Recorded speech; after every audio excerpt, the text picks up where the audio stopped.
One day, there were two ordinary high school students on their way home, and suddenly, a leaf passed by Tai Chi, and he heard the voice of a little girl calling him. In another world filled with sorcerers and enchanters, a girl was drawing a very large magic circle. A masked man entered and killed her assistant, and a drop of blood from his dagger fell onto the magic circle, disrupting it. Her other assistant attacked the masked man from behind and stabbed him. The girl screamed, and the magic circle activated. At the same time, a magic circle appeared beneath Tai Chi, and he noticed that it was following him. He told Rin, "Get out of it quickly," and pushed her away, but she refused to leave him alone and stepped back into the magic circle. They were transported to another world. Tai Chi worried about Rin and made sure she was okay. By sunset, Rin tried to use her phone to call someone, but she couldn't. Tai Chi said, "I don't know what kind of rural area has no signal in this day and age." He thought for a moment and then asked, "Are we even in the same world? Did you see that strange thing that looked like a magic circle? I felt a strong power coming from it,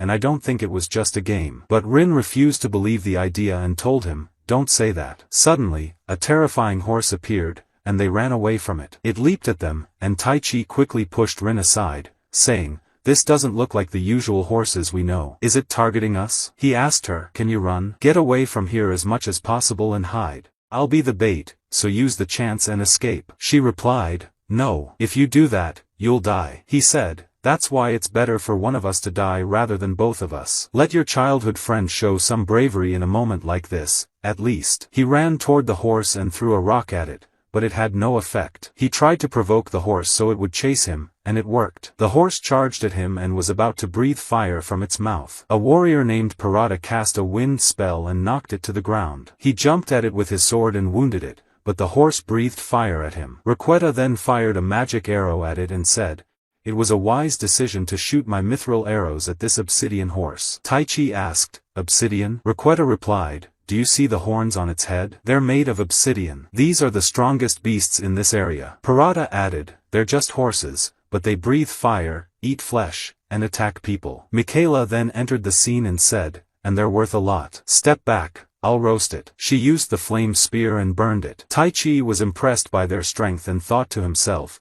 "This world is exactly like an RPG game. Rin and I need to find a way to survive here." At night, Requeta asked Tai Chi, "Where are you two from?" Tai Chi was surprised and couldn't find an answer. Requeta said, "You didn't recognize the obsidian horses, and your clothes are strange, with flawless and perfect stitching." Tai Chi fell silent and looked at Rin, but she was very angry with him. Parada said to Requeta, "Enough with the questions. Everyone has their reasons." Michaela added, "You don't have to talk about it if you don't want to." Parada then said, "Still, it's dangerous for you to wander alone without weapons, especially in this area, since the number of monsters has increased recently." Requeta said, "That's actually a good thing for us adventurers because it creates more work." Michaela disagreed, "No, it's not good. The caravans heading to town are getting attacked, people are disappearing, and everything is getting worse lately." Tai Chi asked, "Did you say town?" Parada replied, "You mean Esbear?" Tai Chi said, "It may be selfish to ask this after you saved us, but could you take us with you?" Parada patted him on the back and said,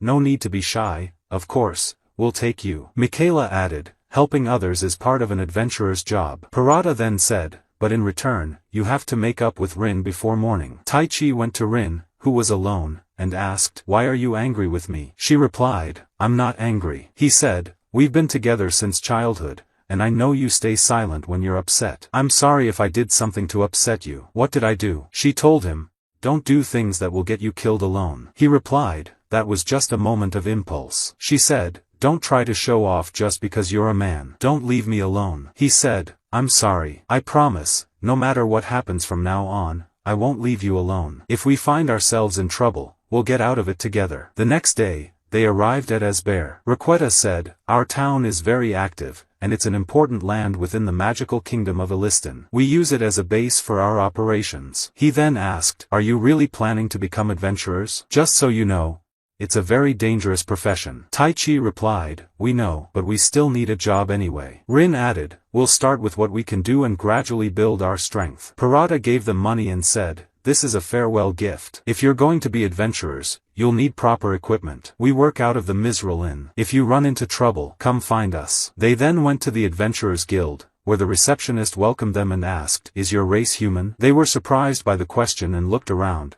noticing other races in the place. The receptionist said, "To understand the contract, read this." They saw a strange language but were shocked to realize they could read it. Rin said, "Thinking about it, we've been speaking with the people of this world since we arrived without any issues." The receptionist then said, "Now, we will test your magical aptitude. Magic is essential for an adventurer. If you don't have magic, you can't become one. Touch this crystal ball." Rin placed her hand on it, and different colored lights appeared. The receptionist was surprised and asked, "Rin, what exactly are you?" Then she asked Tai Chi, "Are you the same as her?" Tai Chi placed his hand on the crystal, and it shattered. The receptionist said, "Wait a moment." Tai Chi turned to Rin and said, "Does this mean we're about to face trouble?" The guild leader arrived and asked, "Are you the ones responsible for this?" He introduced himself, "I'm Gerard, the guild leader. Unfortunately, we can't register you in the guild right now." Rin asked, "Does that mean we won't be able to work?" Gerard replied, "Don't worry. We'll take you to the place where you'll find the advice you need." Rin asked, "Are you asking us to go without any explanation?" He said, "You'll understand when you get there, and if you don't go, you won't be able to become adventurers." Miura then said, "Am I really that untrustworthy?" By sunset, they arrived at Limia. She said, "I see. So the magic device at the guild couldn't withstand their power." Miura added, "Yes, so the guild leader is asking you to conduct the test yourself." Limia handed them 2 pieces of tree wood and said, "This measures magical capacity." She activated it, looked at Tai Chi's piece, and was shocked. Miura exclaimed, "What are these numbers?" Tai Chi got worried and asked, "Does this mean we can become adventurers?" Limia replied, "Of course, but from today, you will be my students." That night, in an unknown location, 2 people were speaking. One asked, "Do you mean the summoning was really disrupted?" The other replied, "Yes, but the summoner was strong, so the spell activated despite being distorted." He then asked, "And the search for the lost ones?" The other replied, "We've set up a net all over the town, and I believe we'll receive a report in the next few days." The first person then said, "Our leader has high expectations. Do your best." At the same time, Limia told Tai Chi, "Your magic capacity is 120,000, and your magic power is 40,000. Rin's capacity is 37,000, and her power is 5,000. These numbers are truly astonishing. Normally, people have a magic capacity of 10,000, and if their magic power exceeds 2,000, they can become royal knights or sorcerers. Miura told them, "Limia is the strongest sorceress in the free kingdom of Elistan." Limia then said, "My magic capacity is 43,000, and my power is 6,000. Miura's capacity is 35,000, and her power is 3,800. Do you understand now why you will be my students? You both possess incredible power, but you don't know how to use it practically. Compared to me, you are like infants." Miura added, "Proper training requires using magic power, and the stronger you are, the more intense your training will be. If you want to learn to control your magic, you will be at risk of destroying yourselves." Tai Chi asked her, "What will happen if we train and master our magic?" Limia replied, "You will surpass the highest rank of S-class adventurers and even the best royal sorcerers. Depending on your training, Tai Chi, you might be able to wage war against entire nations alone and wipe them out if you wish." The next morning, as they sat for breakfast, Limia told them, "We will begin by explaining magic." Miura said, "Magic is a power we gain in exchange for supplying spirits with magical energy." Rin asked, "Does that mean sorcerers cannot cast spells without relying on these spirits?" Limia replied, "That's correct. Fire, water, wind, and earth are the 4 types of spirits, meaning these 4 attributes exist within magic itself." Rin asked, "So the spirit you supply with magical energy determines the type of spell you cast?" Limia said, "Exactly. You're very perceptive, Rin." She continued, "Sorcerers don't choose which attribute they use because the spirits choose the sorcerers. Usually, a sorcerer can only wield a single attribute, and we call them monotypes. But in rare cases, a person can use multiple attributes, like Miura." Miura said, "I am a dual-type sorceress who can use fire and earth attributes." Limia added, "And I am a tri-type sorceress who can use fire, water, and wind." But Rin, you are a quad-type sorceress, able to use all attributes, which is extremely rare. Tai Chi got excited and asked, "And what about my attributes?" Limia told him, "I don't know. We discovered that you are an enchanter, not a sorcerer. In other words, a unique type of sorcerer. Sorcerers use magic, but enchanters use enchantment." Rin asked, "What's the difference between them?" Miura explained, an enchanter casts magic by borrowing the power of spirits. A sorcerer recites the appropriate spell and borrows power from the spirits, but enchantment doesn't require that. Limia added, an enchanter uses the spirits themselves, not just their power. Because of this, enchanters form pacts with spirits where one commands and the other is subjected to the will. The strength produced by this bond surpasses what sorcerers possess by far. You will have the power to destroy nations by yourself. Do you understand what that means? Tai Chi replied, I don't want any involvement with nations, authority, or any trouble. Limia told him, that's not something the strongest man in the world should say. You will learn everything about your power in due time.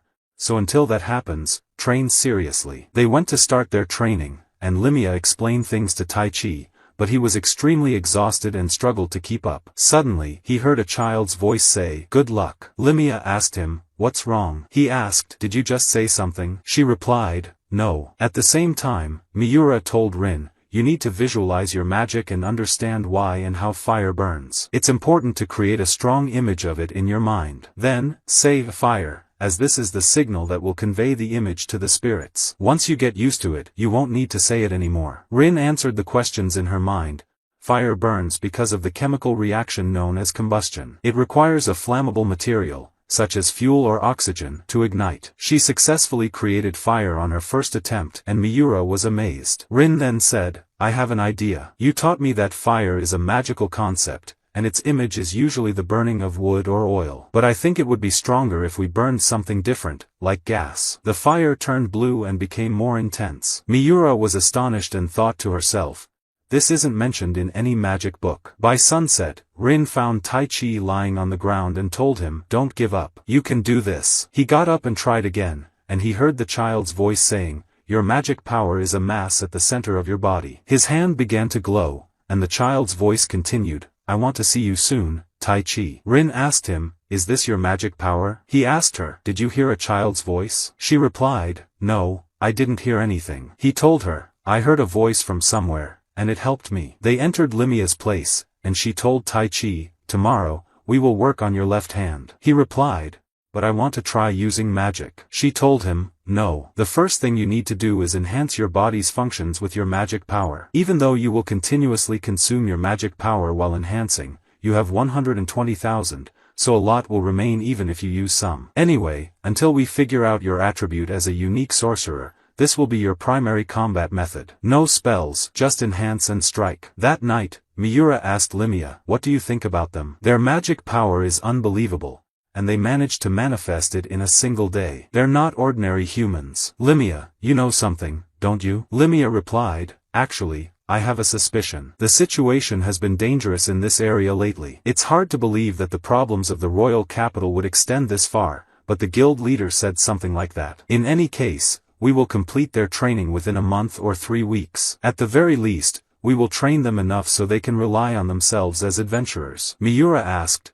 only 3 weeks? Limia replied, yes. Their very presence is a risk. If news about their power spreads, they will fall into trouble, so we must teach them no matter what. After 3 weeks, Tai Chi faced a wolf and thought to himself, enhancing my body to level 10 or 15 should be enough. He attacked the wolf with his fist and defeated it. Rin faced a large number of wild rabbits, so she used rock bullets to push them back and combined water and lightning magic to eliminate them. Miura told Limia, Rin is talented and understands everything I teach her at an incredible speed. And not just that, she can suddenly adapt and create her own magic. Honestly, I've been learning more from her lately. Suddenly, an obsidian horse appeared. Rin said, we're not the same as we were before, and Tai Chi added, there's no way we'll lose. They defeated it. At lunchtime, Limia told them, congratulations. You have passed the graduation test. Miura said, we will send you to Esbear tomorrow. Rin said, that's right, our original goal was to become adventurers. Limia told them,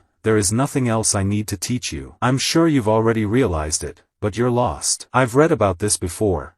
People coming to our world from other worlds. Something that triggers a rift in spacetime is what brings those people here. Either that, or an enchanter in this world summoned them. Tai Chi was shocked and recalled the magic circle that appeared beneath them. Limia told him, judging by your reaction, I believe your case is the latter. Tai Chi was surprised and asked, you knew? She replied, who do you think I am? Your magic power is unnatural, and you occasionally use unfamiliar terminology, so of course, I figured it out. Miura told them, because you are strangers to this world, Limia decided it would be best to train you here. Limia told them, you need to find the enchanter who summoned you here and ask them why. But summoning magic is considered one of the highest levels of magic, and not only that, it is restricted to enchanters who can manipulate space and time, and they are extremely rare. After the celebration, Tai Chi told Rin, we've finally become adventurers. And thank you for what you did when I was summoned. Neither of us understood what was happening, and if I had come to this world alone,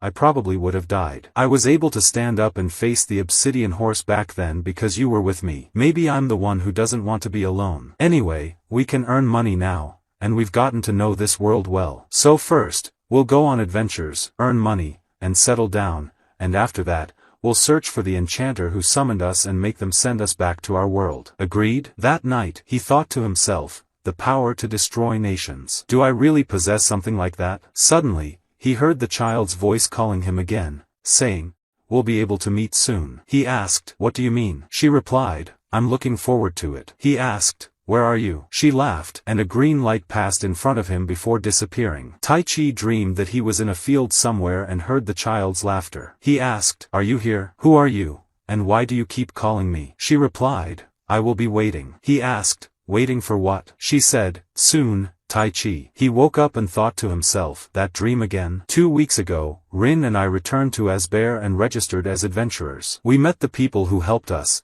and now we spend our days completing simple tasks as E-rank adventurers. We've gotten used to living in this world. And now, it's time for another day of work. He went to Rin at the cafe, where she was reading a book, thinking to herself, the magical kingdom of Like&Sub is located in the north of the western continent and possesses the most advanced magic in this world. Its population is 20 million, with 80% capable of using basic magic. This massive population is one of the reasons why the magical kingdom of Like&Sub is one of the 3 great nations in this world. Tai Chi entered and said, you're very diligent. Rin replied, if we're going to be adventurers, we need to have some basic knowledge about the countries. Tai Chi said, I heard that Esbear is called a border town, and the royal capital, Winnipeg, is very far from here. Rin replied, that's right, but to the east, there are borders with the Scatolis Empire and the Garjin Empire. That's why this city is prosperous. Its location is vital for trade and information exchange within Like&Sub. The restaurant owner approached and told Tai Chi, a message arrived for you from the guild. He opened it and found a summons. Tai Chi and Rin went to the guild leader,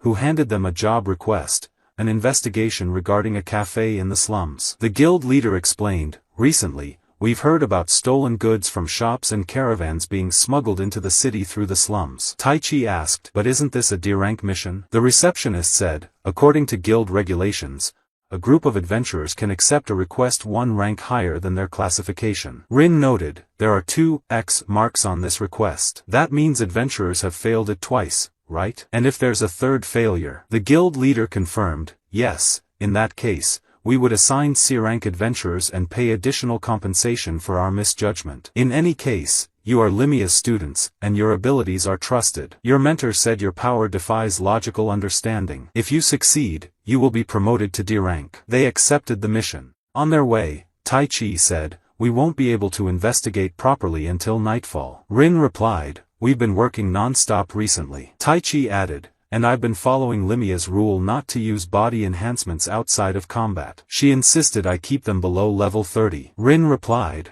I can't blame her. If you raised it higher than that, you wouldn't be human. She noticed her favorite fruit at a vendor's stall and asked about the price, realizing it was extremely expensive. She said, it was half this price a week ago. The vendor apologized, there's a shortage of Malia right now, and I'm still trying to sell it as cheaply as I can. But shipments aren't arriving even though I ordered them. Recently, there's been a sudden drop in the caravans transporting food to the town. And between us, there are rumors that monsters are attacking them on the way here. And it's not just Malia, there's a shortage of most goods in the market. I don't care whether it's because of monsters or something else. I just want them to solve this problem quickly. That night, they entered the cafe and told the owner, we heard some rumors that we might be able to buy some goods here that aren't available in the market. The owner replied, what do you mean? Rin said, you know, the market is in trouble due to shortages, which is driving up prices. That's why we thought of doing some business, buying goods and selling them on the black market. The owner responded, no, this isn't something for beginners. Rin placed a bag full of money on the table and said,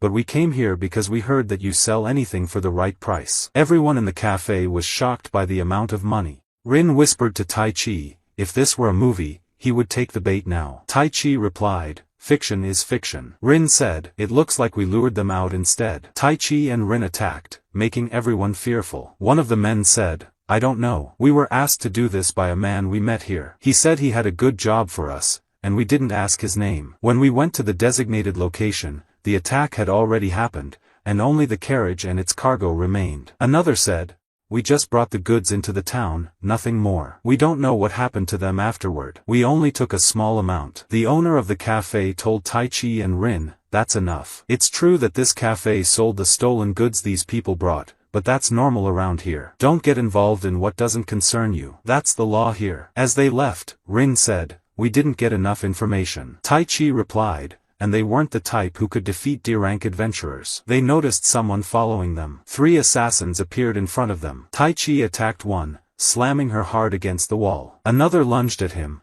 but Rin pushed her back with wind magic. Tai Chi said, sorry, before knocking her unconscious to take her as a hostage for interrogation. He then turned to the last one and said, you're the only one acting like a general, making your subordinates fight for you. The tables have turned. What will you do now? Suddenly, one of them threw a smoke bomb, and 2 escaped, leaving only the one Tai Chi had knocked unconscious. The next day, the guild leader entered the room where the captured assassin was held and told her, usually, assassins who fail their mission have 2 choices, either wait for their comrades to silence them or take their own lives. But don't worry, you were brought here in secret, so your comrades won't come. She was surprised and thought to herself, why? At the same time, Tai Chi and Rin arrived at the cafe and found Miura there. They explained everything to her. Miura said, the situation is much worse than I expected, but at least I can solve Rin's favorite Malia fruit issue. I came to meet you to form a party with you. What do you think about teaming up with me? They agreed. Miura told them,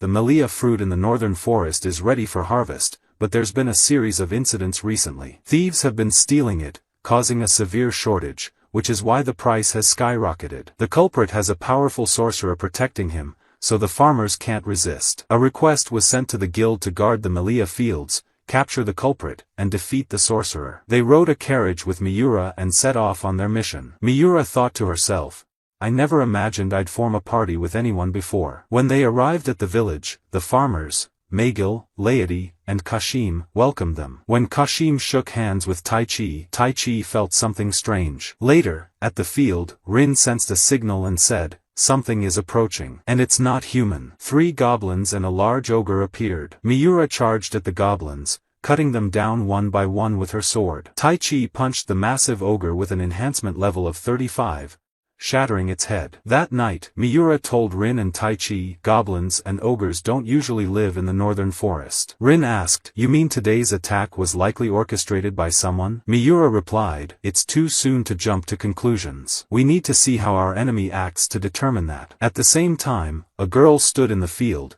having killed many animals and gathered their energy in her hands. She said, this should be enough to feed him. Maybe I'll wait until tomorrow for the excitement. Wait for me, adventurers, I will eliminate you. The next day, the guild leader entered the prisoner's cell and asked, have you decided what to do? She replied, yes, I have decided. At the same time, Miura and the others were conducting a patrol and found traces of a camp in the field, still warm. Rin's magic staff gave a signal that they were still there. She told them, there are 3 of them, and this time, they're human. They found them, but the sorcerer guarding them wasn't with them. Tai Chi told them, don't resist. If you do, I won't show any mercy. They got scared and surrendered. One of them said, of all days, today is the one where the sorceress isn't with us. Another replied, that traitor always appears and disappears out of nowhere. If she were here, these annoying adventurers wouldn't have been able to do anything. Mage and Laity took them to the prison, and Kashim shook hands with Tai Chi, saying, thank you. Tai Chi replied, your hands are strangely soft. Harvesting Malia is hard work. Mage and Laity's hands are rough and calloused from their daily farming labor,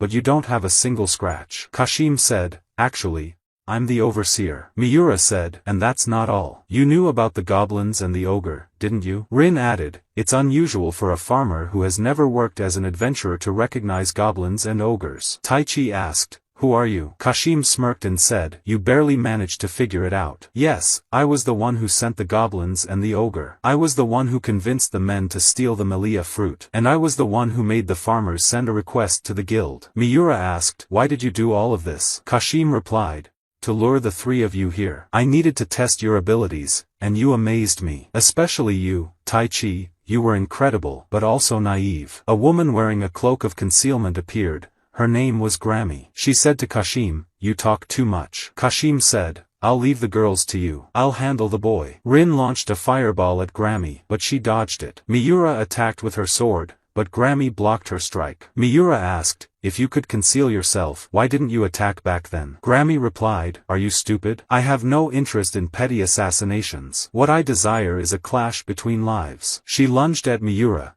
who parried her attack and thought, this woman is obsessed with battle. Miura pushed her back, and Rin fired another fireball, but Grammy countered it with wind magic. Rin used wind magic to create a whirlwind to buy Miura time to enhance her body. But Grammy dispelled the whirlwind and was shocked to see Rin using earth and water as well. She asked, you're activating two attributes at the same time? At the same time, Tai Chi asked Kashim, was that woman their guard? Kashim replied, yes, but you will face me. Tai Chi asked, you're unarmed? You'll fight with your hands? Kashim said, of course not. He summoned a wolf made of frost. Tai Chi said, you're underestimating me. He jumped at the wolf with his fist, but his attack passed through it. Kashim said, what do you think? Like I told you, this is a creature made of frost. Since it's an element, it has no physical form, so physical attacks won't work on it.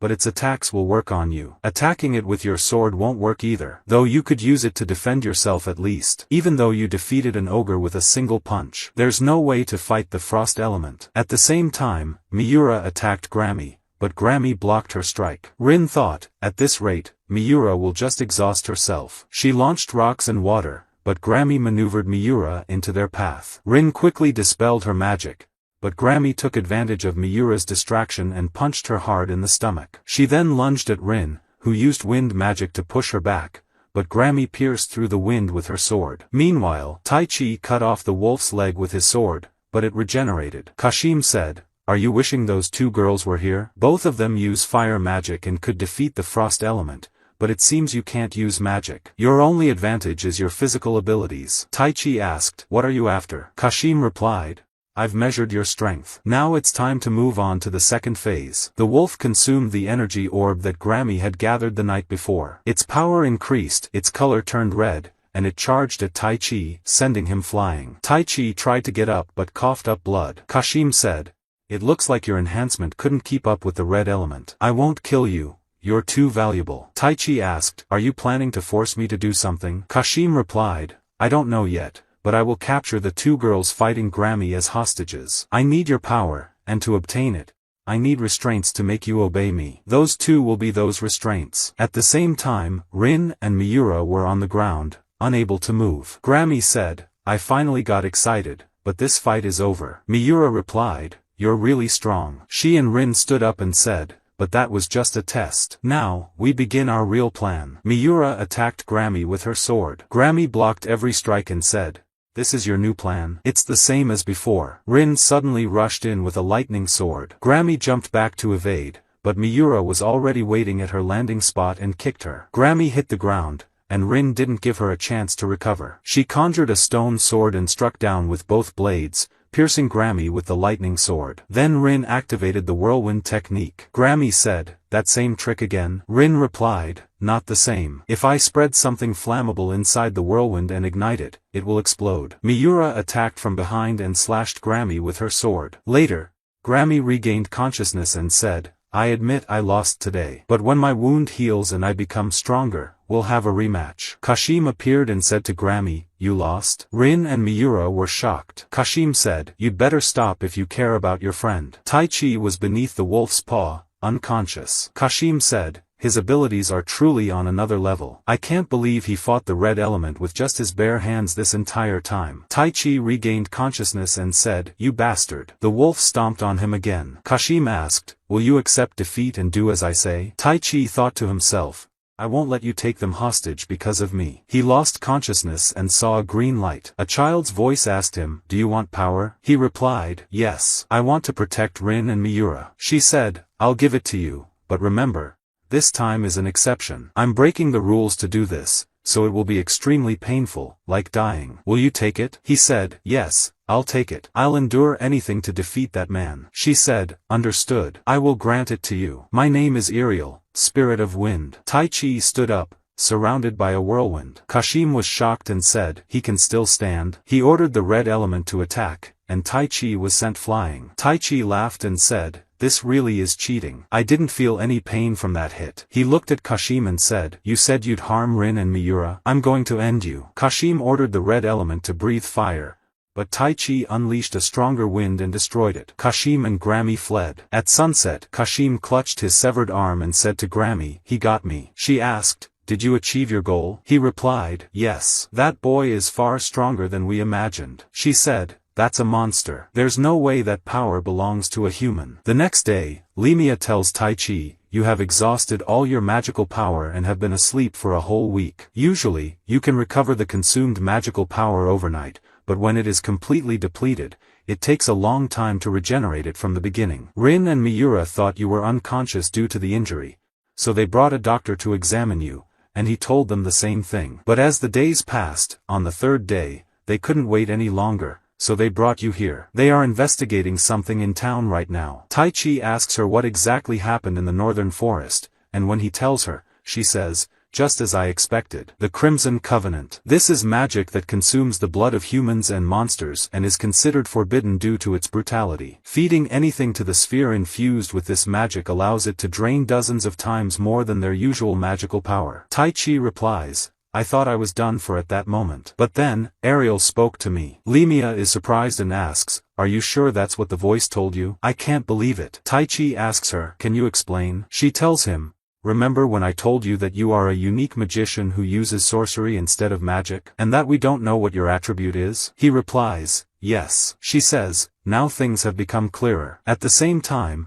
Kashim is kneeling before someone, who tells him, the matter was worth the great sacrifice you made, Kashim. And now, I have another task for you. It will be just a small prank, a trivial matter with no strategic importance, although I think it will ease your anger a little. He approaches Grammy, and Kashim says, but she has played her role sufficiently. The man replies, no, it wasn't enough. He grabs her hand and places a spider seal on it, saying, we need you to continue as a pawn for Kashim, so I made some modifications. He then tells Kashim, this is the first step toward what is about to happen, the first major step in achieving our goal. Meanwhile, Limia and Tai Chi go to the cafe, where she tells him, you are a summoner. You form a covenant with specific spirits and gain the right to use stronger magic based on your bond with them. In our world, spirits are the highest beings, even above dragons, and because of that, they are invisible to us. There is also another difference between summoners and magicians. Spirits perform magic on behalf of the summoner using their full power. Tai Chi replies, that sounds like cheating. Later, he goes looking for Rin and Miura. On his way,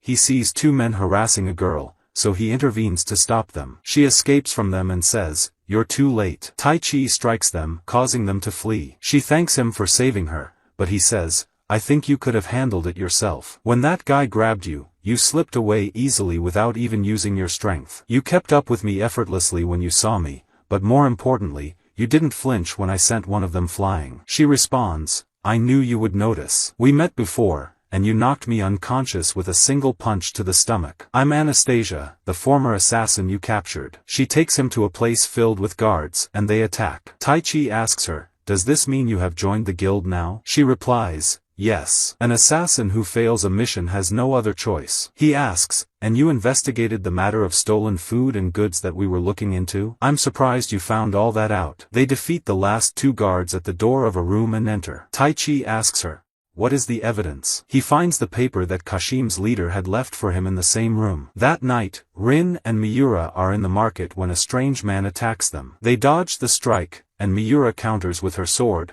but he blocks it. Rin fires water bullets at him, but he evades them. She then uses wind magic, but another enemy nullifies it and attacks them with flame magic. Rin uses a shield to protect Miura. They look up and see 3 people on the rooftop. Miura says, 2 against 4. Grammy removes her invisibility cloak and says, no, 5. She strikes Miura, knocking her unconscious, then takes her and says to Rin, these are the boss's orders, don't blame me. She leaves, while the other 4 prevent Rin from chasing her. At the same time, Tai Chi and Anastasia are walking through a tunnel built using earth magic. Tai Chi says, if what's written on the paper is true, then a tribe of goblins enhanced by the Crimson Covenant is hiding here beneath Esbear. Then they find a door. Tai Chi reaches out to open it, but Anastasia stops him and says, it could be trapped. She unlocks it with a piece of metal and says, it's safe. Meanwhile, Rin defeats the 4 enemies when Grammy appears and says, I don't intend to fight you. Your friend is in this building. Rin asks her, then why are you telling me this? Grammy responds, first, I didn't deceive you because I wanted to,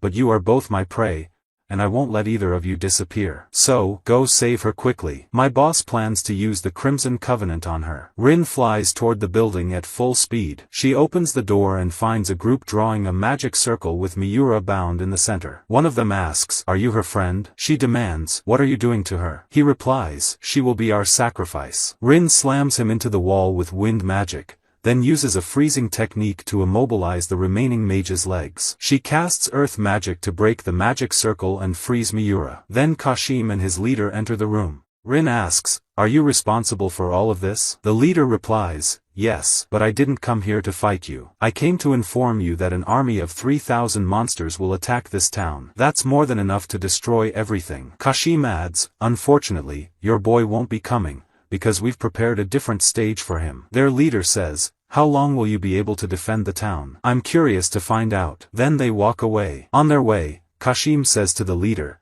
it's a heinous act to attack the city from both inside and outside. The leader laughs and says, you're saying that now? More importantly, how many are ready? Kashim replies, 500 underground and 200 above. The leader says, 500 is enough considering the boy's strength. Kashim asks, are you really sure about all this? The leader replies, according to my calculations, the project has a 90% success rate, and I think that's enough for us to sacrifice. By now, the monsters should have occupied the northern fortress, and the battle will be at dawn. At the same time, a massive rock monster attacks Anastasia, but Tai Chi stops its fist. He jumps at it, breaks its arms with a punch, then smashes it completely with both fists. A door in front of them opens, and the 2 girls who were with Kashim's leader appear, saying, welcome to Milo and Milo's room. Meanwhile, Rin and Miura go to inform the guild leader about what is going to happen. He asks them, did he propose any demands to stop the attack? Rin replies, no. The way he spoke,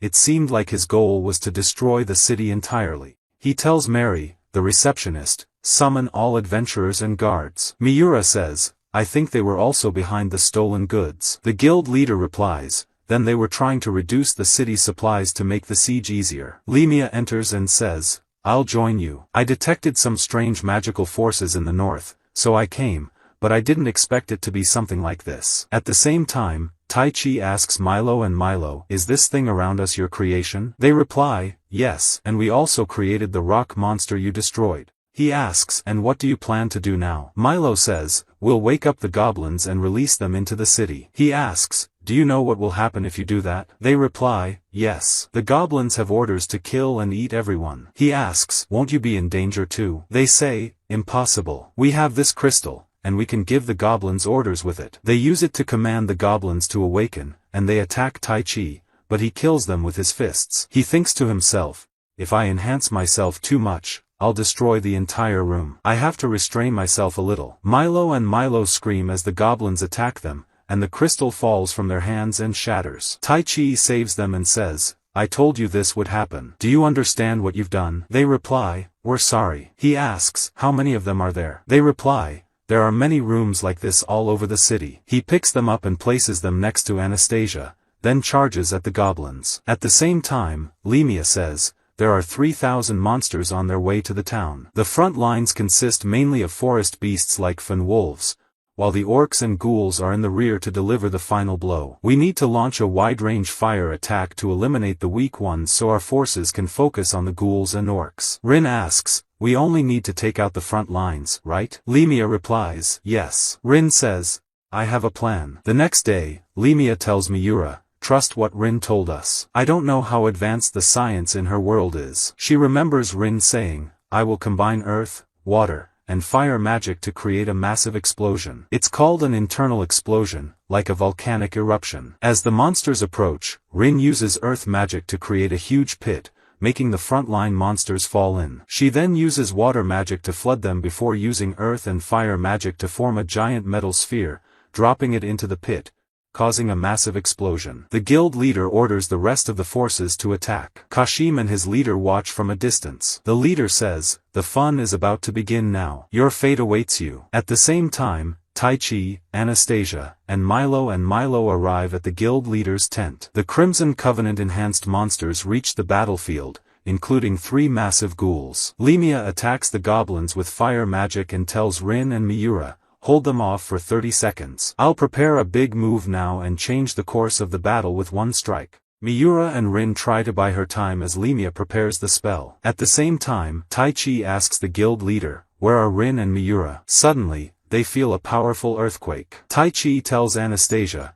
stay here and help the adventurers protect the city. At the same time, Limia's attack wipes out all the goblins, leaving only the 3 ghouls. They all attack the ghouls together, but their attacks have no effect. Rin starts to feel weak and collapses to the ground, saying, if we fail, I know Taichi will come and protect the town. We won't lose to you, because Taichi is strong. I don't know why I never told him that before. The ghoul raises its fist to strike her, but Taichi suddenly appears and says, why don't you tell me now? He stops the ghoul's fist, and he pushes the ogre, grabs its leg, and knocks it to the ground, then comes down with his fist to finish it off. He says to Milo and Milo, cover my back until I take down the remaining ogres. Kashim's leader says, that boy is amazing, thinking of eliminating all these demons in just one night. Kashim replies, at this stage, he surpasses humans. The leader says, that's why we needed this test, and the trick that will end this festival is already prepared. In the end, that man uncovered everything, every possibility. Kashim says, so we're just tools for this purpose? The leader replies, yes. You, me, and them. No one can oppose that man's will. Meanwhile, one of the adventurers goes to the guild leader with a report and says,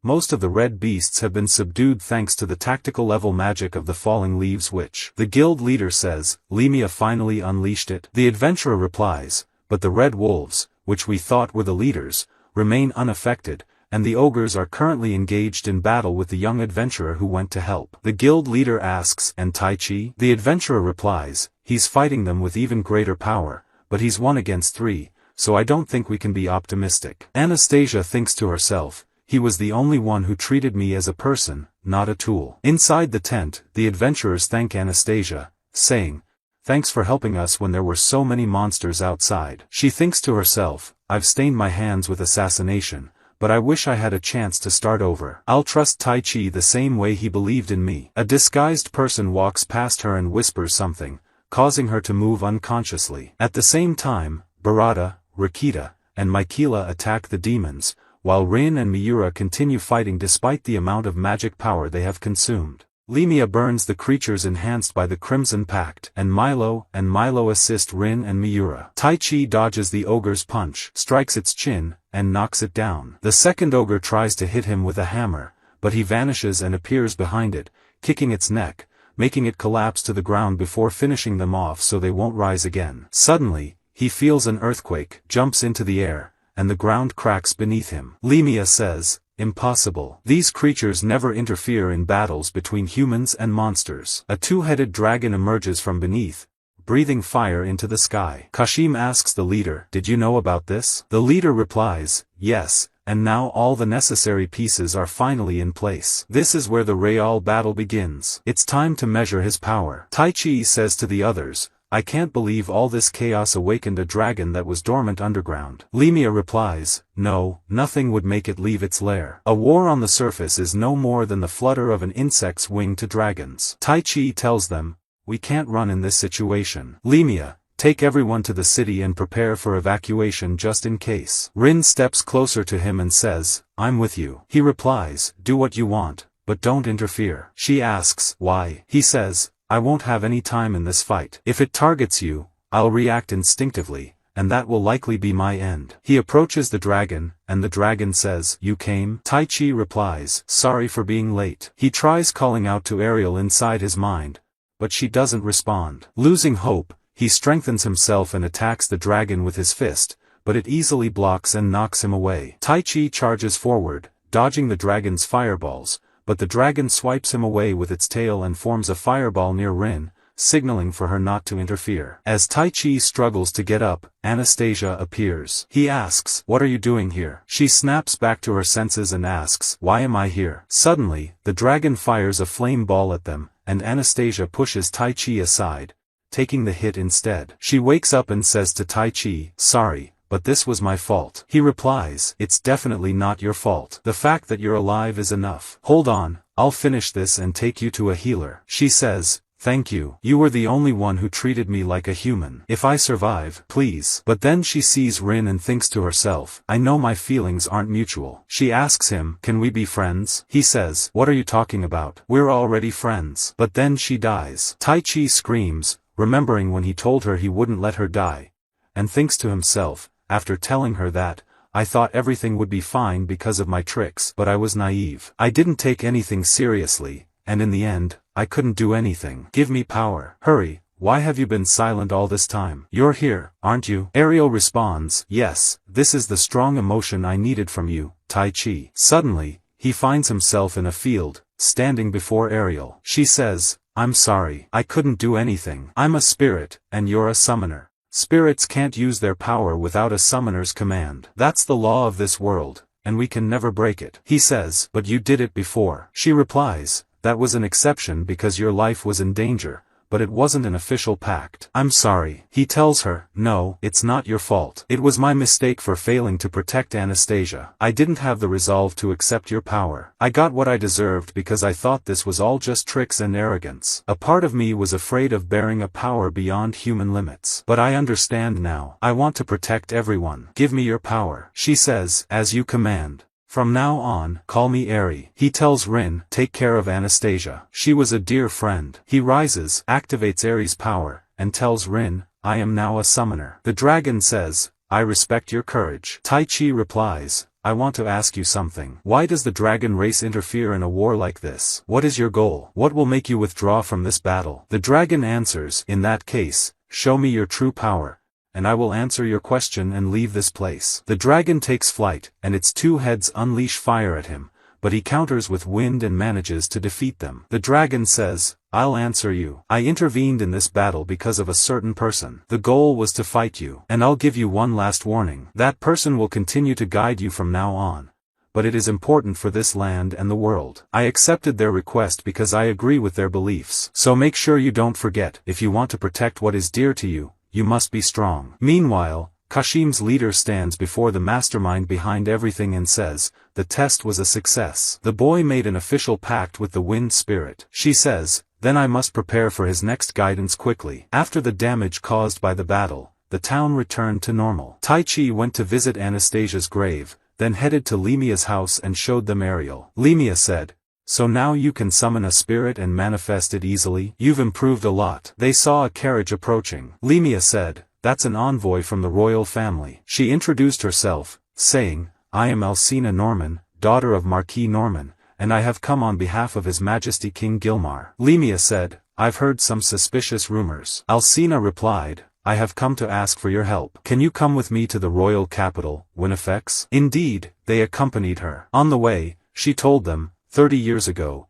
the magical kingdom of Elistine was ruled by two opposing factions, supporters of the current king and those of his younger brother. While His Majesty gained power through diplomacy and pre-established relations with other nations, his brother, Duke Dordesheim, constantly opposed him. During all of this, the king sent mages abroad as part of his foreign policy, but the younger brother's faction believed that allowing our mages to take their knowledge beyond our borders would weaken our nation's dominance. Limia deduced, "So they finally united in rebellion?" Alcina replied, "Yes, and their revolt has begun as we speak. A war could break out at any moment, leaving us in a very unstable situation. That's why we summoned you all." Tai Chi asked, "So you want us to join the battle?" When they arrived at the capital, they found the streets empty, with people staying inside their homes. Alcina told them, "We've been like this for a long time." Limia asked, "Did the king say anything about Tai Chi and Rin?" Alcina replied, "Not specifically, but he insisted that I bring them here no matter what." Suddenly,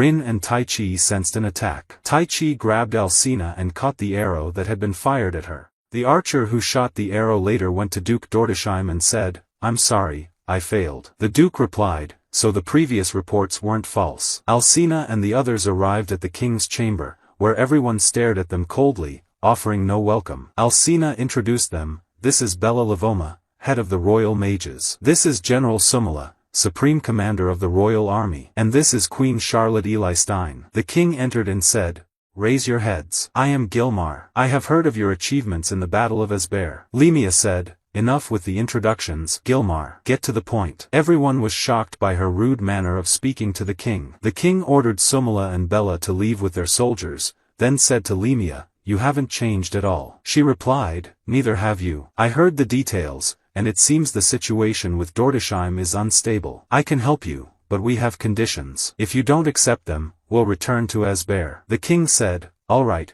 We will meet your demands." She replied, "Agreed. But I need to confirm something important. Answer me honestly. You summoned Tai Chi and Rin to this world, didn't you? You were desperate and needed someone with immense magical power as weapons to suppress the rebellion." The king admitted, "Yes, you're right. I was the one who summoned you. I'm sorry for doing so." Tai Chi responded, "Sorry? Because of you, Rin and I had our lives stolen suddenly.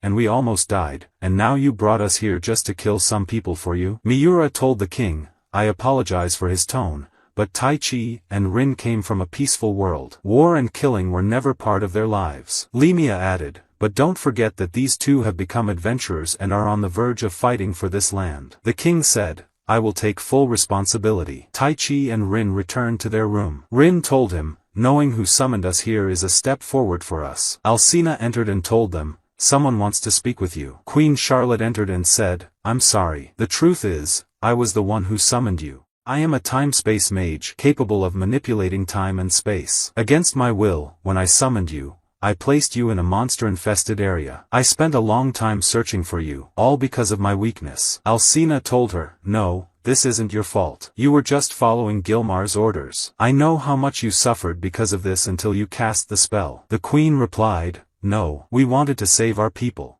I felt that emotion strongly and decided to fulfill my natural duty as a queen. I created the summoning spell with great detail to target a life form that met all the right conditions, someone capable of learning magic, conveying intentions, and understanding our language." Tai Chi said, "So that's why Rin and I matched the conditions perfectly?" The queen answered, "No, only you, Tai Chi. To be honest, when I was performing the summoning, the younger brother's assassins had already infiltrated. I thought I had been cautious, keeping people away and preventing anyone from entering, but the magic went wild, and I lost control." Tai Chi asked, "How can we return?" The queen answered, "A summoning spell can only be cast once in a lifetime. I know I can't apologize enough for you to forgive me, but I have no way to send you back. But please, believe me, when this rebellion ends and peace returns to our land, I will find a way to send you back to your world, even if it costs me my life." Tai Chi told her, "Raise your head." Rin said, "We believe you. I know you struggled before you could admit this to us. I wish we had met earlier." Tai Chi added, "Yes, we were close to getting killed. Our power is practically a cheat. But more importantly, since we arrived here, we have met invaluable friends. Rin and I want to protect them, and that's the same feeling you have about protecting your country. In that case, let's end this fight quickly. Going back can wait." Limia entered and told Tai Chi, "Come out quickly." She took him to an arena where General Sumala stood and said, "It seems His Majesty Gilmar holds your power in high regard, but I want to see its extent myself. That's why I will test your strength personally." She attacked him, and he blocked her sword, stepping back. She attacked again, saying, "You're supposed to be much stronger than me, right?" Rin asked Limia, "Was this your idea?" Limia replied, "Yes. To the royal army under Sumala's command, Tai Chi and the rest of us are complete outsiders. They highly doubt our combat abilities, so we need to earn their trust quickly." Tai Chi continued his duel with Sumala. He considered summoning Eri but held back, thinking, "No, I'm fighting a person. I might kill her." Instead, he reinforced his body and engaged in close combat with her. Their swords shattered. Alcina told the queen, "I can't believe he's keeping up with our indomitable General Sumala." Sumala thought to herself, "His attacks grow sharper with each exchange. This is the first time I've met a man like this." Tai Chi struck her leg, knocking her to the ground, then slammed his fist beside her head. She said, "I surrender." That night, he sat alone on the rooftop, summoned Ari, and said, "The view is beautiful, so I thought I'd share it with you." Ari said, "I understand you. Something is troubling you." He said, "My power is immense and almost inevitably lethal in battle. It's too brutal." She asked, "Are you afraid of hurting someone again?" He replied, "Yes. Until now, I've only fought monsters. But this time, I'll be fighting people. This is war, and I'll be facing ordinary soldiers. And Rin, I don't want her to hurt anyone. Even if this is another world, I want her to be able to return to her normal high school life when we go back." Meanwhile, Kashim's leader, revealed as Cardinal Ludra, entered Queen Charlotte's room and said, "You're still here? You need rest." She replied, "Understood," and left. The next day, Tai Chi saw Rin watering the flowers and told her, "Limia is calling us. She wants us to attend the meeting with the royal army." At the same time, Duke Dordesheim was holding a meeting with his soldiers. Marquis Nilgon said, "I think we should launch the first attack. We must strike Winifex immediately." Another Marquis replied,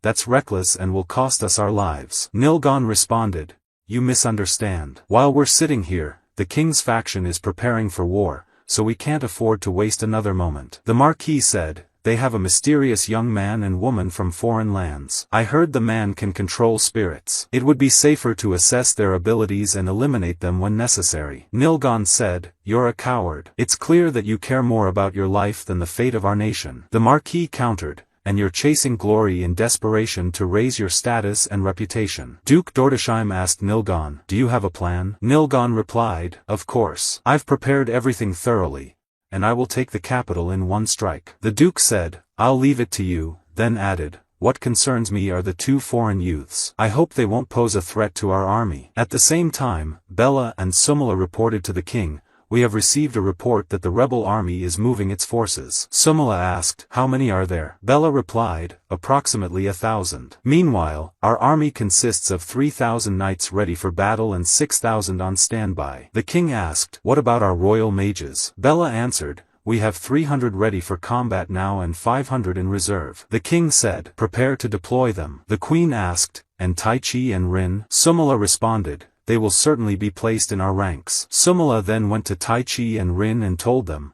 "The rebel army, led by Marquis Nilgon, will begin their attack the day after tomorrow." Limia said, 1,000 soldiers? That's a very small number. What are the chances that this is a diversion, or that they plan to attack multiple locations at once?" Sumala answered, "Our scouts have thoroughly searched all fronts but found no additional enemy forces around the royal capital. It seems opinions were divided within the younger brother's faction, so we believe this is their full force." Limia said, "Why don't we increase the number of our mages slightly, just in case?" Sumala replied, "Understood. That would be more effective during an exchange of fire." Bella said, "No problem, I'll take care of it." Sumala concluded, "Our frontline forces will advance the morning after tomorrow and engage them south of Winifex. Even if the enemy detects our movements and changes course, we'll be able to adapt to the terrain easily." Tai Chi told Rin, "I don't understand anything." She replied, "Me neither." He said, "Makes sense, since we're both amateurs when it comes to war." Miura told them,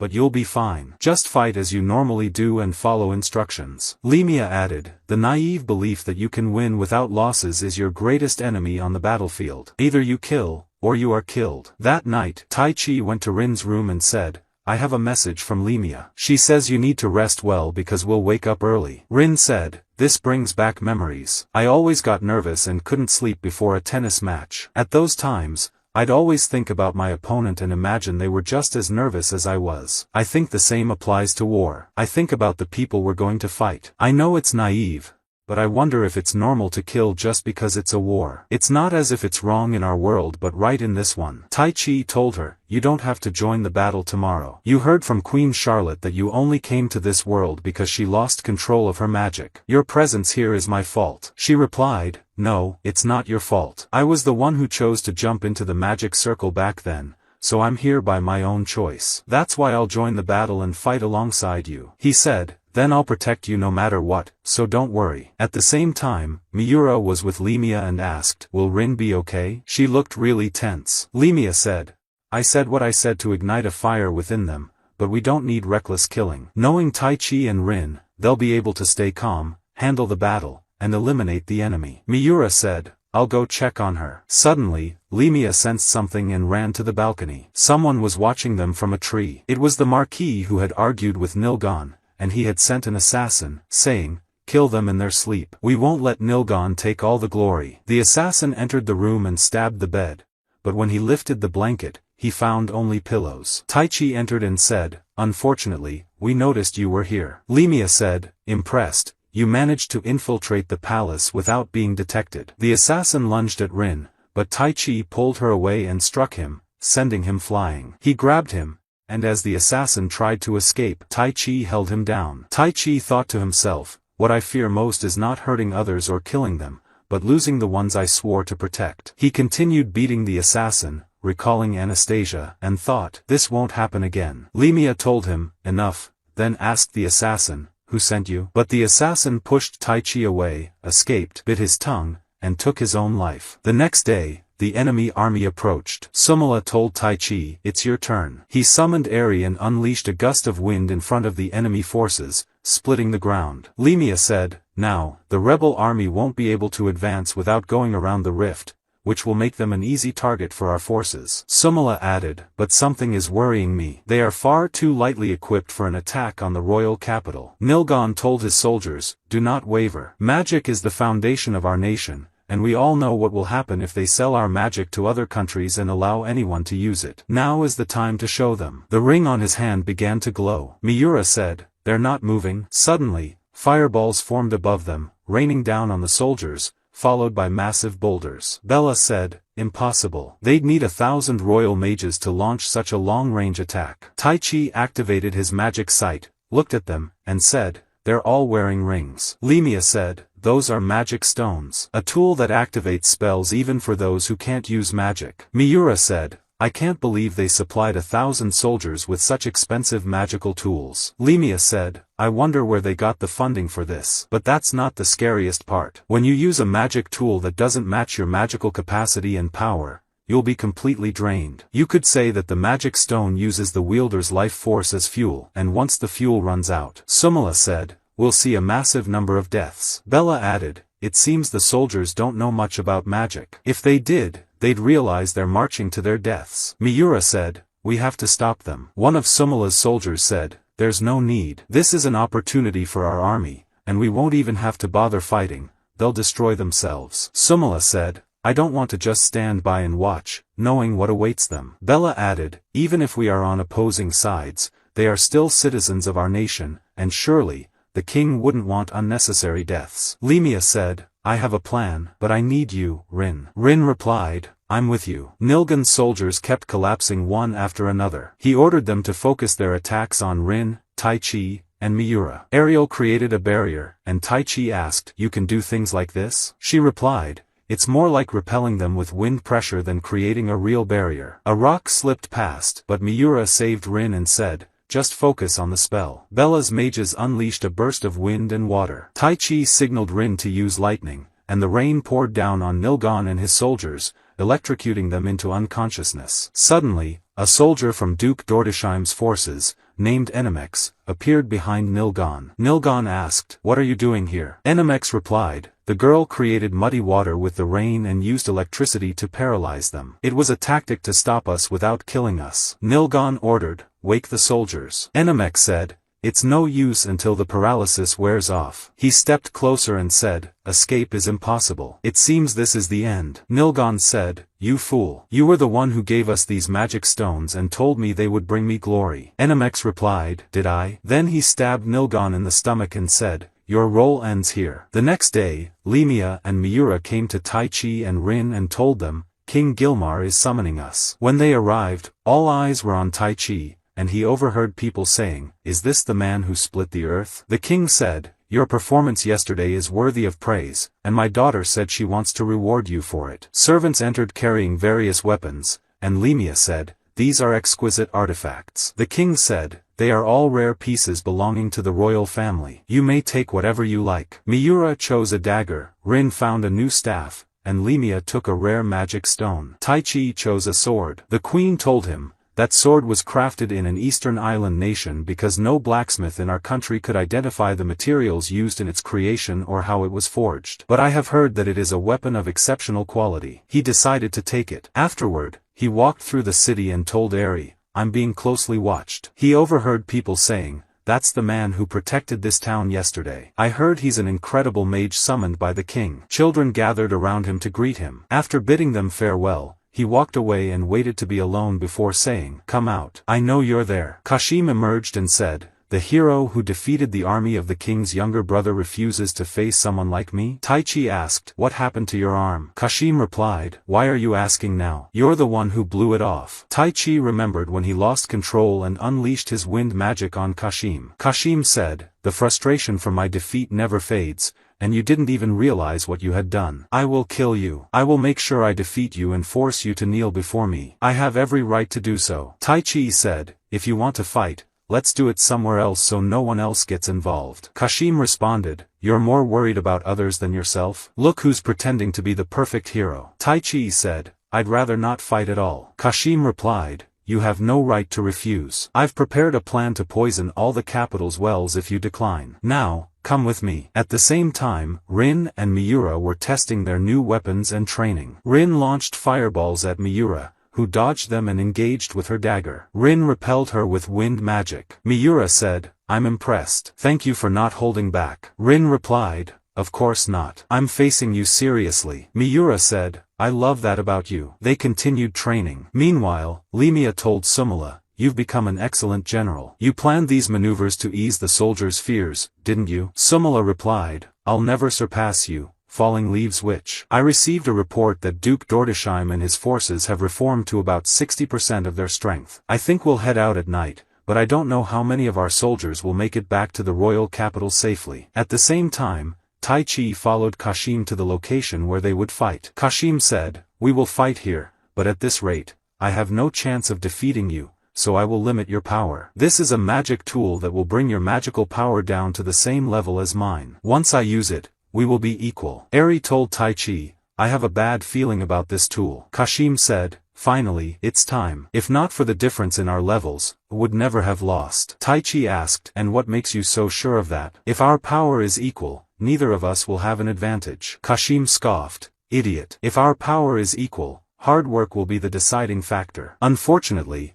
that's something a naturally talented person like you lacks. Taichi asked, you think I don't work hard? Kashim said, of course not. Do you have any idea how hard I've worked? Never compare your efforts to mine. Taichi replied, I see. Ariel warned, Taichi, don't. What if your magical power never returns? He ignored her and told Kashim, I will fight you seriously without relying on my tricks. Kashim activated the magic tool, and Taichi began with wind magic. Kashim leaped, came down with his dagger, but Taichi blocked it with his sword. Taichi said, you think you'll defeat me with that dagger? Kashim shoved him back, and Taichi fired wind shots at him, but Kashim dodged and retaliated with ice bullets. Taichi jumped, and Kashim conjured water spheres, but they missed. Taichi dashed forward, knocked the dagger from Kashim's hand, and kicked him away. Kashim fired more water spheres, while Grami observed the fight. They exchanged punches until exhaustion set in. Kashim said, we'll finish this with the next attack. He raised his hand and gathered his energy into an orb. Taichi thought, I don't have enough strength left. How can I defeat him with my remaining power? He recalled when Rin told him to imagine his magic manifesting in front of him. Gripping his sword, he faced Kashim, who launched a massive water sphere at him. Taichi drew his sword, unleashing magical energy that split the water sphere and sent Kashim crashing into the wall. Kashim said, I admit defeat. Ariel appeared and said, return Taichi's power immediately. Kashim told Taichi, break the magic tool. Suddenly, a strange, dark aura emerged from the tool. Taichi fired wind magic at it, splitting it apart, but it reformed. It launched energy needles at Taichi, but Grami appeared and saved him. Kashim told her, destroy the tool. He attacked the creature to distract it while Grami hurled her sword at the tool, shattering it. Taichi's power returned, but the creature did not disappear. Kashim thought to himself, why is this happening? Did Lord Ludra plan for this? Taichi asked Ariel to use the surrounding air pressure on his sword, then unleashed its energy on the creature, making it vanish. At sunset, they heard the sound of bells ringing in the city. Tai Chi asked a vendor, "What's happening?" The vendor replied, "The rebel army has declared war. The battle has finally begun." That night, Ludra spoke to his leader, and she asked him, "Did Tai Chi split the creature inside the tool with light?" He answered, "Yes." She said, "You're quite devious. You definitely knew this would happen." He replied, "I gave him the magic tool just as I was asked." "It's hard to refuse a request from a valuable subordinate, isn't it?" She said, "Indeed." He told her, "The preparations are complete." She said, "Then go and fulfill your true desire." The next day, Duke Dortsham asks Einmix, "Do you think we will win?" Einmix replies, "The Marquis and his followers will personally ensure dealing with the falling leaves witch, the elf, and the foreign girl." The Duke says, "Yes." That leaves the little summoner. Einmix replies, "His power is still unknown, but I have already prepared a strategy." The Duke says, "Impressive, Einmix. I am lucky to have a first assistant like you." Me. Einmix tells him, "Probably both." The Duke says, "I couldn't ask for more. It is time to achieve my desire for the safety and progress of our nation," and Einmix lets out a sly laugh. At the same time, King Gilmar tells his soldiers, "My younger brother Dortsham has rejected the settlement and declared rebellion. He is now pointing his sword at the country and the people he is supposed to protect. Do you accept this?" They all say, "No." He jumps to the enemy's land and says, "I always feel like I'm cheating," then unleashes wind upon them. At the same time, the leader of Lodra tells him, "It seems the battle has finally begun." He replies, "Yes, and everything is going according to plan." She asks, "Do you think he will make use of the power I gave him?" He replies, "I am certain of that." She says, "I'm eager to see how he overcomes this game." Meanwhile, a woman named Susura tells Rin, "You're the witch they failed to kill before. My employer told me to come and finish you this time. As you can see, I am a heavy warrior, and my adventurer rank is A." Rin thinks to herself, "She's like Grammy, enjoying the fight," then says, "I am Rin, and my rank is S." Susura says, "That's a very weak rank." Rin responds, "But my rank recently increased. Are you dissatisfied with facing someone lower rank than you?" Susura replies, "No, it will be an interesting fight," and then lunges at her. Then attacks him. Meanwhile, Limia uses the Medusa enclosure technique, restraining the soldiers and pressing them down with magic. She tells them, "I will not kill you because you are still citizens of Elistan. I will only prevent you from moving." He tells her, "This is disruption magic. It's a spell I use when facing an opponent at my level. I am Mistopholos. Make your decision now." Einmix's magic spreads outward and starts entering the bodies of the fallen soldiers. At the same time, Limia tells Mistopholos, "We are exhausting ourselves." He replies, "You're right. It's time for me to finish my job," and he fires ice shots at her. She uses fire to block them, so he casts wind magic at her. She creates a shield and deflects it, then uses the wind stab technique, striking him. Blood drips from his mouth. She tells him, "I doubt you've seen this before. It's a technique I just created now," and asks, "Do you have any last words?" He replies, "No." She then forms a massive fireball. He is shocked that she created it without chanting the spell, and then she detonates it. At the same time, the Marquis tells Miura, "He wasn't as skilled as he claimed after costing me a fortune." She replies, "Is that what you have to say about your fallen comrade?" He says, "Why should I grieve for a hired adventurer's death?" Miura gets angry and uses the enchanted sword, exploding fire beast. She thinks to herself, "I'm sure Limia would scold me if she saw me using." At the same time, the Duke tells Tai Chi,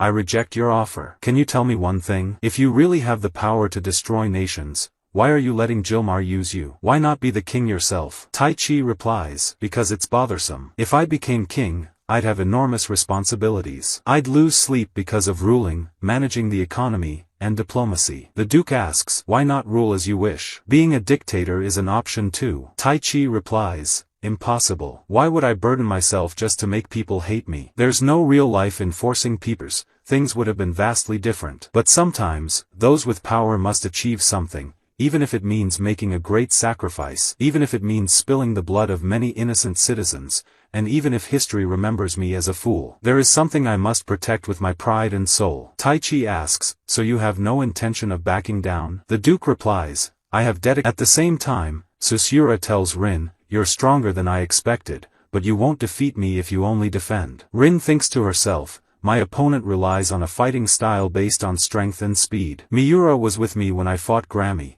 but she is the complete opposite of me in combat." Susura jumps, and Rin fires a fireball at her. Susura creates a magic circle beneath her feet, jumps again, touches it, but her leg gets injured. She then fires ice and uses the fire rain technique, severely wounding Susura. The Duke asks, "What do you mean?" Animecaps says, "I have served as your assistant for years, but I have never seen you as my lord for even a moment. I have only one master, and she is a woman, the only one. The supreme being who watches over the entire world." Tai Chi recalls the dragon's warning. Animecaps says, "This spell consumes a person's heart and devours their mind. Those under its effect become berserk, immune to fear and pain, fighting and seeking bloodshed until their bodies rot." The Duke asks, "Why are you doing this?" Animecaps replies, "Because my lady commanded it. She ordered me to start a civil war and force the young man from the other world to be involved in it. Personally, I couldn't care less about this country's future. The one who did this must have used a mind control technique, and that's not a magical element. This is dark magic carried by a shadowy entity. If we don't eliminate the caster who activated the spell, we won't be able to break it. Until then, these soldiers will remain emotionless, impervious to pain, and thirsty for bloodshed and killing. If we don't stop them, they'll march toward the royal capital." At the same time, Tai Chi uses a tornado to push the zombies away. The Duke tells Tai Chi, "She started this war to put you in this situation." He then says, "The situation is ironic. I can tell exactly what my brother Gilmar is thinking right now. He will order to stop them, even if it costs us our entire army, even if we have to sacrifice every citizen in Alistan. I have destroyed our nation in my attempt to protect it. History will surely remember me as a villain." Tai Chi replies, "In that case, we must stop them here." He summons Ariel's power and thinks to himself, "If I must live with this power, then I want to use it to protect those dear to me and my friends. If I have the strength to destroy a nation, then I will turn it into a strength that saves a nation. Sometimes, those with power must achieve something, even if it requires a great sacrifice. Those were your words, and I will do it." Ariel becomes concerned, so he tells her, "I finally understand what it means to accept a power greater than yourself." He then thinks to himself, "I'm sorry, Rin, but this is for your protection," and raises his sword. Ariel screams and stops time. He tells her, "Step aside, Ariel. This is all my fault." She replies, "No, you're not the one to blame. This is my mistake." He asks, "What do you mean?" She says, "I'm sorry, Tai Chi. I've been lying to you. This form of mine is only temporary. Your power is so incredible that it scared me, and I don't know what will happen to you if I give you my true power. If you fail to control it, it will cause disaster and might even kill you. Now it's my turn to become my true self. Summon me again, and my true name is..." And then she disappears. Rin arrives and sees Tai Chi's injury. He tells her, "I promise I will protect everyone," then says, "Summon element." Sylphid, as his hand glows. He destroys the magic circle, and the soldiers regain their consciousness. Limia says, "Impossible. I have lived for many years, but this is the first time I've seen something like this. Watch carefully, Miura. This is the birth of a new summoner." Sylphid appears and tells Tai Chi, "This is the first time I have shown myself to you in this form. Call me Sylphie from now on." Susura says, "That's Sylphid, the queen of spirits and one of the 4 great spirits." Tai Chi asks her, "Did Eri disappear?" She replies, "No. My memories and emotions from when I was Eri still remain in my heart." At the same time, Animecaps transforms into a demon and flies into the sky. Tai Chi flies after him and asks, "What is your goal? Who is the woman you speak of?" Animecaps replies, "She is the woman who rules the world," and attacks him, but Tai Chi easily stops him and pushes him back. Animecaps tells him, "You must realize who she is first. You have heard the spirits since your birth. Why do you think you were summoned to this world? Because that woman chose you. Everything that led you to this moment was orchestrated by her. Even the queen who summoned you was merely a pawn in her hands to fulfill this purpose. When the time is right, the great battle will begin, and the world will be turned upside down. When that happens, light and darkness will reverse, and she will appear as our salvation. That's why you were chosen. This world, Altia, needs the ultimate weapon to continue existing, and you were selected to be that woman's shield and sword." Tai Chi asks, "Who is this person you keep mentioning?" Animecaps replies, "It is not yet time for you to know her name." Tai Chi says, "That's nonsense. Who do you think I am?" He charges at Animecaps with a powerful punch to his face and says, "I will not accept this," and they engage in a fast-paced battle. Tai Chi ends the fight with a devastating punch that sends Animecaps crashing to the ground, then uses Sylphid's power to strike him down with lightning. The soldiers return to their city. Tai Chi wakes up from unconsciousness, and the queen enters his room, telling him, I'm so happy that you're safe. He thinks to himself, despite the many losses on both sides, the battle ended with King Jilmar's victory. The town and the capital returned to normal, and we were rewarded with generous prizes. We were granted the title of Royal Army Consultants, placing us in the ranks of the Royal Army as special forces who are summoned whenever the kingdom is in danger. With that, peace was restored once again to the Alistan Magic Kingdom. Later, the king visits his brother's prison cell and asks, "Do you have any last words?" The Duke replies, "I did what had to be done,